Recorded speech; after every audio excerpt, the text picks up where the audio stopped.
The truth is not necessarily a virtue when it comes to your relationship with yourself. Universal concepts such as truth, morals, ethics, rules are really meant for your relationship with others. It is very hard to apply them to your inner world. Ask yourself, are you allowed to lie to yourself? Can you keep a secret from yourself? Can you punish yourself for punishing yourself? Think about it. Most rules and regulations, whether written or unwritten, culturally sanctioned or ordained from heaven, take on a very different meaning when applied to your inner world. Most of your relationship with yourself do not make sense at all. In my work as a psychiatrist, I help others create their own inner rules. Often the biggest hurdle is convincing my listener that he or she is actually entitled to do so. We're so paralyzed by our adherence to the social rules that we dare not abandon them at the gates to our inner world. And by dragging them inside, we violate one of the only sanctuaries we can depend upon. Many of us spend a great deal of energy disagreeing with our own thoughts and feelings. When we say, I should not be thinking or feeling this way, we assume that we can control our emotions or thoughts. Yet at most, we can control the active external expression of our thoughts and feelings. And even that can be very taxing and often impossible. We cannot control our thoughts and feelings. We have no easily available mechanism to do so. Our brain is so busy with the immeasurable amount of tasks it constantly performs, the vast majority we're not even conscious of, that preventing it from thinking or feeling something is futile. The most we can do is ignore the thought or the feeling and let it slip away. The unfortunate catch is that exactly the thoughts and feelings we do not want to have are the ones that stick longer in our awareness. And as each of us knows, the harder we want to get rid of them, the more stubborn and sticky they become. Working to prevent unwanted thoughts or shove them away is not practical. The trick is not to assign value to one's thoughts or feelings. If we do not exercise an appraisal of a thought, it cannot have a wanted or unwanted quality. Which brings us back to the issue of inner rules. Our thoughts and feelings have no inherent moral or legal value. So long as we keep them to ourselves, they do not exist in the outside world and have no impact. Thoughts and feelings that make their way to the outside world acquire the power to affect the others. This power is checked by our social rules, lest we devolve into chaos. But the majority that floats through our mind, some lazily, some frantically, and some almost imperceptibly, those thoughts exist only for us. Obviously, some guiding principles exist for our inner world.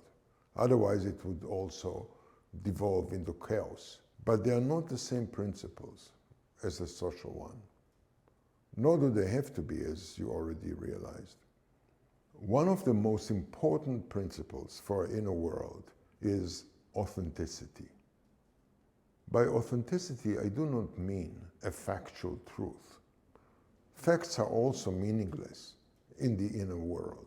Authenticity is the ability to know when you are lying to yourself and be able to acknowledge it. You're welcome to lie to yourself as much as you want to, so long as you're able to be authentic about it. Most of us need to learn how to do it.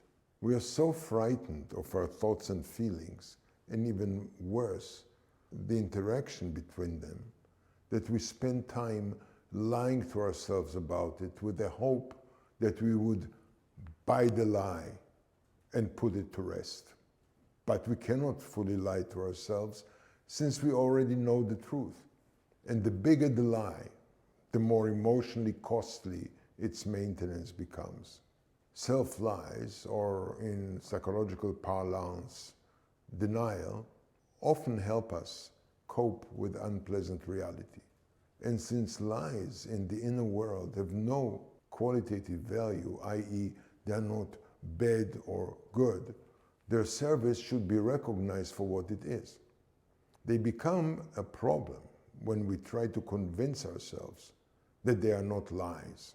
The truth, of course, interferes with our ability to believe in the lie. That is where authenticity comes in handy. I'll give you an example.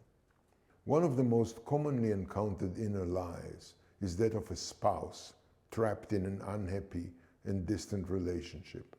I'm not talking about abusive relationship. In abusive relationship, the abuser casts a spell on the abused and is actively promoting the lie, what we call gaslighting. I'm talking about the familiar slow grind of parallel lives, growing emotionally distant, and low-level chronic mutual resentment. Sadly, this common condition can start quite early in relationship, peak after a decade together, and continue unabated until the end of life together. And often later in the game, the spouse that suffers the most from relationships' poor quality simply gives up trying. And that is a good thing. The one who gives up does not need any longer to maintain the lie. The energy required to maintain the self-lie is freed up for other, hopefully healthier pursuits. If we are scared of the truth, we are unlikely to abandon the lie. We may continue an increasingly depleting and depressing trajectory. Learning to observe the lie without having to abandon it makes it much more possible to plunge into a directory of change. To summarize, the rules and morals that we applied in our dealing with the others have no real meaning in our relationship with our own self. In our inner world, we cannot truly lie to ourselves, since deeper inside, we also know the truth. Some self-lies are harder to maintain than others. Some, for example, the denying of death, are becoming harder to maintain with time.